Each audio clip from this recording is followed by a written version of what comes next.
Hello everybody, welcome back to the Blind Press YouTube channel, and today we're going to talk about how a not accessible video game won the Accessibility Award. Isn't that amazing?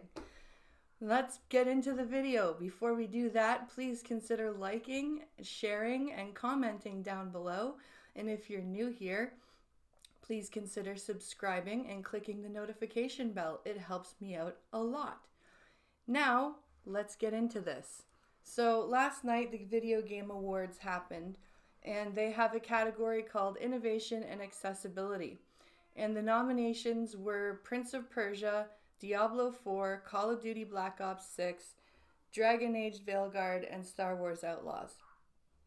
And Prince of Persia won. Now, the only game in that category, in those nominations, that actually I would consider to be totally accessible, totally playable by pretty much every group of gamer would be Diablo 4. All the other games, Call of Duty Black Ops 6 doesn't have a screen reader, Prince of Persia doesn't have a screen reader, Dragon Age doesn't have a screen reader. And that's even just your basic. No screen reader, no navigation assist. Prince of Persia even specifically says that it doesn't provide you important notifications and information via sound only. It's visual. They've got this thing called the Wandering Eye where you can screenshot a location and pin it to your map. Not really very helpful if you can't see your map at all. There are so many things. There are so many games. So many games that have so many, there's the Last of Us. Even God of War Ragnarok has a screen reader. Spider-Man 2 has a screen reader.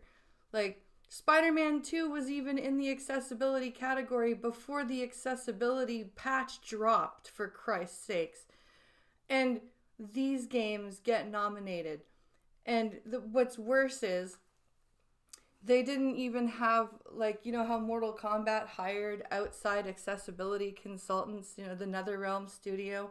Yeah, no, this Ubisoft, the Parisian branch of Ubisoft, just relied on Ubisoft's internal accessibility team, which basically means, okay, let's make sure the game is colorblind accessible and you can change the font. Okay, we've done that. Good, we're accessible now. Because everybody thinks that totally blind people who are quadriplegic or paraplegic, no, none of those people want to actually play a game. They just want to have their games fed to them. And they just want, they don't actually want the challenge of a video game. No. They don't actually want to engage in the social fun that is a video game. No. Let's forget about all of them, because we're just a bunch of retards that all we think about are basic, the most half-assed, bare-bones accessibility, and then we get rewarded for it.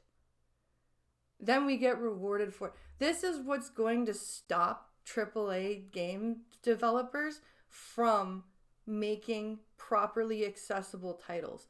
Because if they're going to put all this work and all this money into it, why would they do it if they're not going to get the prestige of a video game award? Why? What's the point?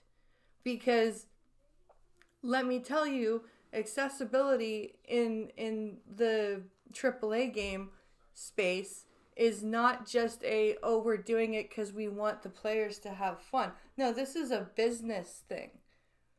This is a business money-making thing, and if they're not going to be recognized for what they're doing, and therefore the recognition doesn't trickle down into the players knowing, hey, I can play this game, and therefore they're not going to buy the game, therefore the money they're putting into the accessibility is going to be useless.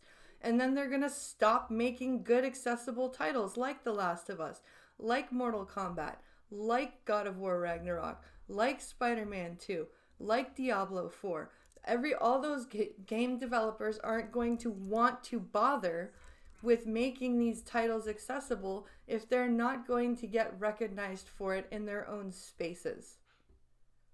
This is ridiculous. We have to do better and hold our game devs not just to an account, but we also need to recognize the work they do. And we also need to stop patting other game developers on the head for half-assing their accessibility efforts in their reward in video game rewards. We can't just keep going, "Oh, you made a colorblind video game with good font. Yay, good for you." No, that's the you reward the people like Blizzard. Yes, Blizzard has had a lot of fuck ups lately with their work, the way they treat their staff. But they have worked really hard in the accessibility department with the Diablo 4 expansion and Hearthstone, making Hearthstone accessible for blind players. Like, Blizzard is actually making an effort for this. So for them to not get get the video game award for Diablo 4, I think was absolutely ridiculous, and it just goes to show that actual real accessibility in the gaming space is still far from being recognized as a good and necessary thing. It still seems very much tokenized, very much half-assed, very much bare bones, which is why when a game like Diablo 4 comes out, people like me get all crazy about it and want to play it, because there is a very short list of games that a person like me can play. That's why you see me play Mortal Kombat so much, because of how limited my choices are. So like that's my take on the VGAs last night. I'm very disappointed that Prince of Persia won the accessibility title. It should have gone to Diablo 4, but that's my thoughts. What are your thoughts? Let me know in the comments down below. Like the video, share the video far and wide with your friends, and I will see you in the next one.